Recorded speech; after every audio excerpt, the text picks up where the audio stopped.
Calliope's Tale by FalcolmReynolds. Chapter 7. Danger, Danger.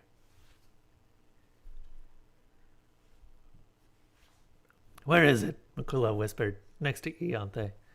The midnight sun was completely still and silent, floating in the water. They'd extinguished all the lights and stopped moving. Ianthe shook her head. "I don't know," she breathed back, trying to avoid making any sound at all. "I don't feel it." Her irises were the deepest black blue, reflecting the depths of the sea. She could feel the swell and whisper of the waves beneath the ship, and below that, until recently, she'd been able to feel the murmur and slip of the beast below. They'd gone further south than they'd expected, tracking down a Crown cargo ship.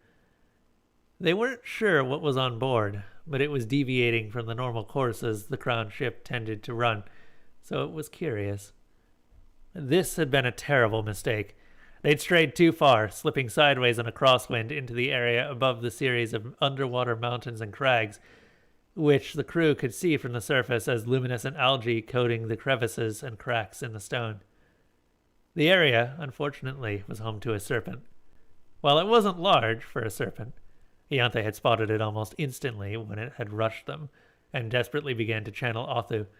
It was still extremely dangerous and capable of destroying the ship if they weren't cautious. Their best hope was to stun and subdue it and try to get away while it was wrapped in netting. There, in the corner of her awareness, Ianthe felt the serpent slither through the deeps, heading their way. She turned towards it, one hand out, trying to detect its intentions. They weren't good. She barely had time to call a warning, "Get ready!" before it slammed full force into the hull, making the entire ship rock where it was. She rushed to the edge and peered over. There went its coiled form, the size of a great white, perhaps no larger. Tiny for a serpent, but an enemy that they would have a hard time besting nonetheless. "Ready the nets," she murmured, and crewmen moved across the deck as quickly and quietly as they could while the serpent swirled around for another pass. Its fins cut the water like swords as it whipped around. Ianthe saw its angular head and frilled fin on its jaws flare as it gaped at them, teeth flashing in the light of the algae. Those black eyes held no mercy, only hunger. There was not a creature to be reasoned with. She gave the signal, and one of the cannons fired, a spiraling net of rope whipping into the water. The serpent saw it coming and slipped to the side in a ribbon of deep blue scales, and though she couldn't hear the noise it made, she knew it was hissing.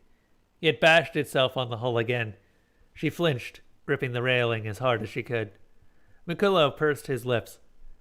"If we can't kill it, we're going to have to try to leave its territory, maybe? Not run it. Can you do that?" "I can try," Ianthe muttered back, shaking her head. "It will hurt." Damn it. If only they hadn't tried to take advantage of the crosswind. If only they had known that this serpent was here. She felt something else catch her attention. A different movement in the water, in the hold. "Calliope," she murmured. "Wynn, go check on her. She's distressed." Mikula nodded and vanished for a few minutes.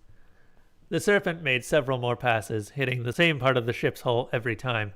Ianthe felt the hull begin to bow and sensed the water as it trickled into the hold through the indent. The crew loaded a few harpoons and shot them out, but it was too swift every time. When Mikula returned, he was even more worried than before. "She wants to know what's happening," he muttered, shaking his head. "I told her it was a serpent. She asked if she could fight it." "And I said no, because that's ridiculous," she said, disbelief etched across his features as he glanced over at Ianthe. She could barely see his face, lit from underneath in the cold light of the algae. "She'll be killed if she goes near it." Ianthe shoved on the serpent as it tried to dodge again, refusing to let the waters comply with its movement. She felt its muscles strain against her mind, and she wasn't prepared for it. It broke through and avoided another net. That was a weighted net gone now, vanished in the water. They would run out if they weren't careful. The serpent vanished again, out of Ianthe's range. She extended her reach and tried to feel for it. Nothing. Nothing. It was too quick. The boat shifted slightly, and she heard a splash. "What the hell was that?" Mikolo asked, after a long moment of silence. Ianthe shook her head, but knew instantly. She felt Calliope's presence in the water as soon as she'd entered. She'd somehow gotten herself into the sea. How, Ianthe didn't know, but she was in danger. "Calliope, no," she muttered, and tried to pull on her. "Oh, no," Mikolo said, realizing. "No, no, no!" The mermaid resisted Ianthe's tug with surprising force, flipping her tail and whirling away through the cold, glowing water. "Come and get me!" Ianthe heard her call.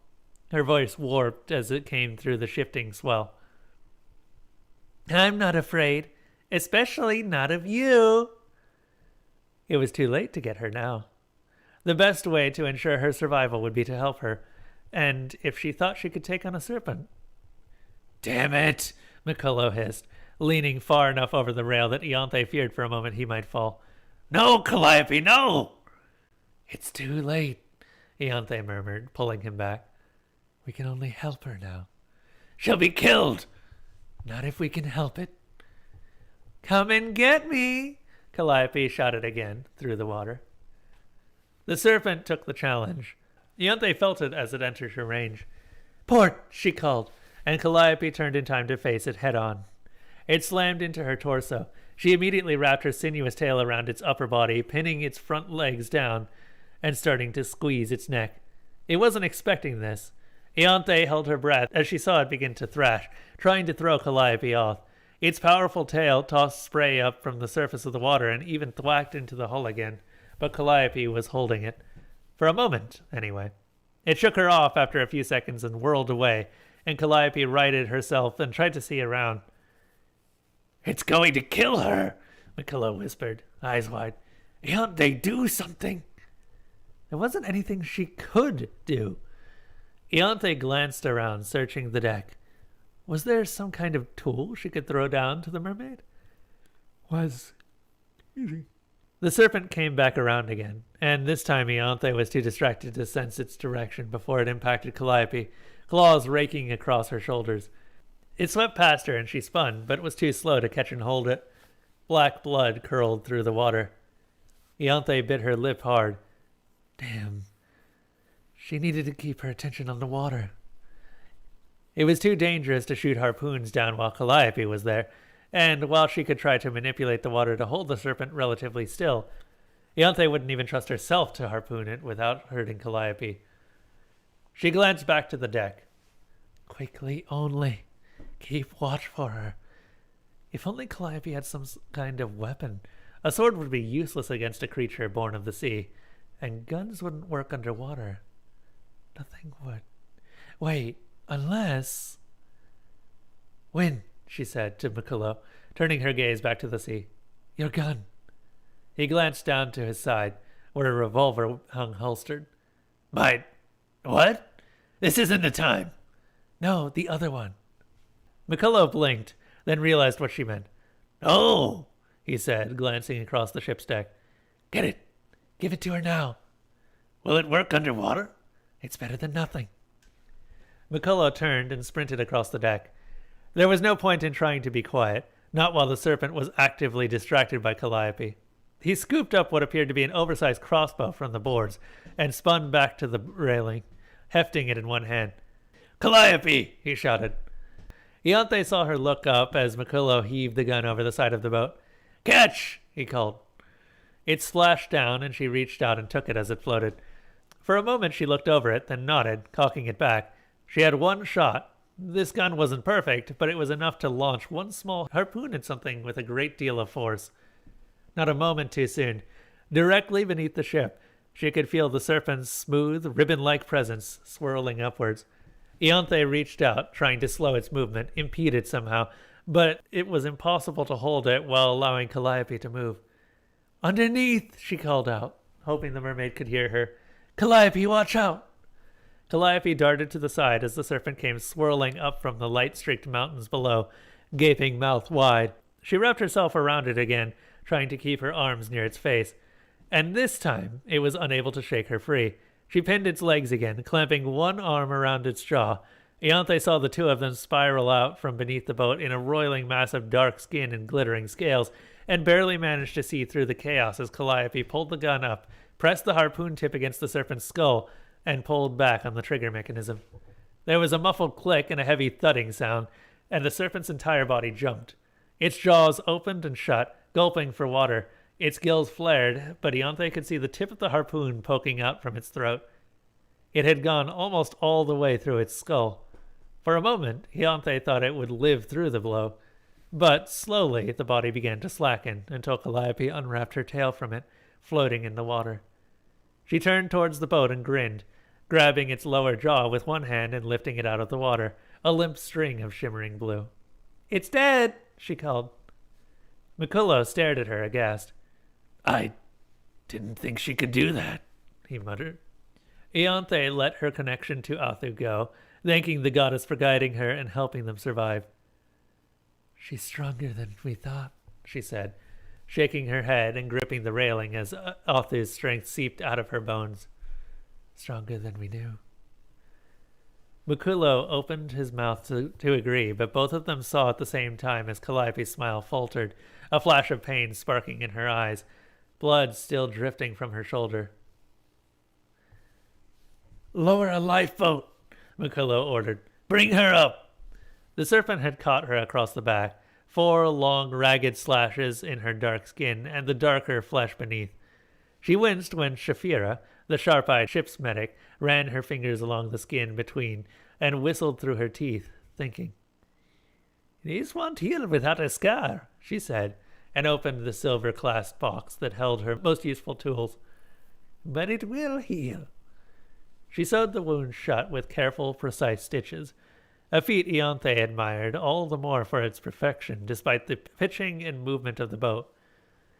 Calliope winced every so often, but gripped the edge of the lifeboat she was in and fiercely stared down the corpse of the serpent. It was larger than her, but not by much, and they'd hauled it on board. Serpent scales, claws, and teeth fetched quite a lot in the market.